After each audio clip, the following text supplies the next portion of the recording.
الرحمن الرحیم ګرانو کتونکو السلام علیکم. زه یم د میدان ډیجیټل پروګرام پښتونخوا دا وسره شمیم شاهد. تاسو ته معلومه ده چې نن سبا په خیبر پښتونخوا نه بلکې په ملک کې په یو نوي د معدنیاتو د استعمال د لپاره چې کوم قانون زوړ د 2017 په هغې کې د ترمیم خبرې کیږي. یو نوی قانون راځي چې هغې ته وایي SIFC سپیشل انویسټمنټ فیسیلیټیشن کونسل.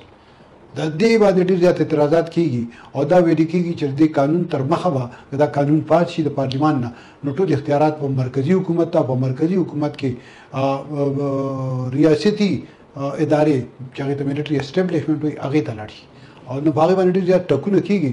دا سیاست هم یو ډېر عجیبه شی دی او په ځینې معاملو باندې دا خلک نه صرف په پارټو کې اختلافات خو ډېر عام شی دی په مختلفو پارټو کې، خو په پارټو کې دننه او بیا په پارټو کې دننه چې کوم خلک دي د هغې ترمنځ اختلافات ډېر عجیبه شي.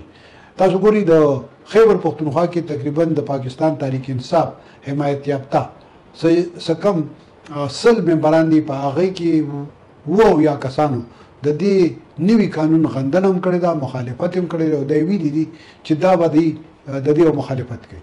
په دې هکله باندې سپیکر 2 جرګې راوغوښتې او په دواړو جرګو کې اخري کې هغه دا ووایي چې دا ټوله صوبې دا قانون د ټولې صوبې ته د منلو وړ نه دی. خو بیا هم دغه سپیکر صاحب وایي چې که چېرې عمران خان دوی ته حکم وکړي نو بیا به هم دوی دغه قانون منظوروي. دا یو ډېره عجیبه خبره ده. د پاکستان تحریک انصاف ټول غړو په دې باندې د سرغړونې مطلب اعتراضات کړي دي، تحفظات یې ویلي دي، اعتراضات یې کړي دي، خو په دې کې د باجوړ نه چې کوم ممبر هم دی او هغه وزیر هم دی انور زیب، هغه په کلکه دا ویلي چې دا بل د دې صوبې د مفاداتو خلاف. हम तो अवामी नुमाइंदे हैं, जब आम लोगों का तहफ़्फ़ुज़ात ख़त्म ना हो जाए तो हम बिल्कुल इस बिल के हक़ में नहीं है और न हम सुनने के लिए तैयार है और न हम पास करने के लिए तैयार है.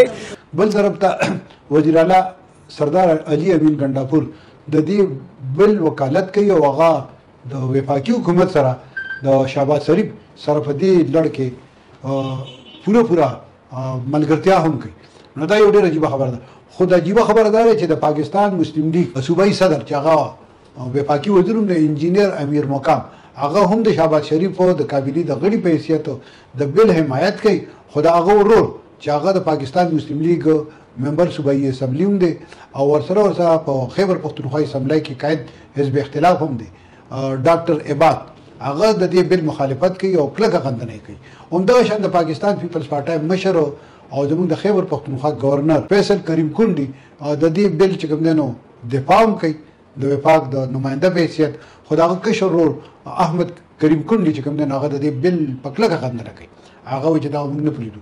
په دې بل باندې بحث مباحثه روانه ده او د دې نه علاوه د پاکستان پیپلز پارټۍ او د مسلم لیگ او د تحریک انصاف نه علاوه جمعیت علماء اسلام فل رحمان گروپ، جماعت اسلامی، عوامی نیشنل پارټي، د آفتاب احمد خان شیرپا قومي وطن پارټي او داسې نور ګوندونه چې کوم دي هغه د دې بل په کلکه غندنه کوي.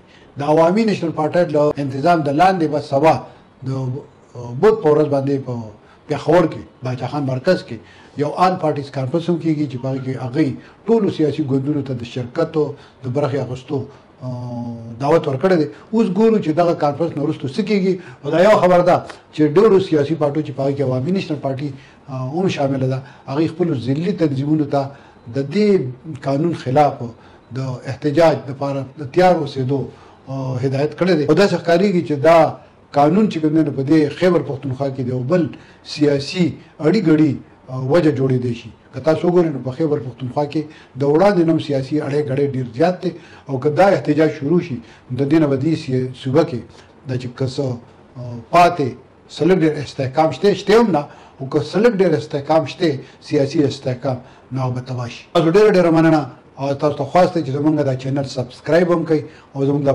پروګرامونه ګورئ. حقیقت دا دی چې دا پروګرامونه هم د دې صوبې هم د دې پاکستان کې د امن لپاره یو پیغام دی.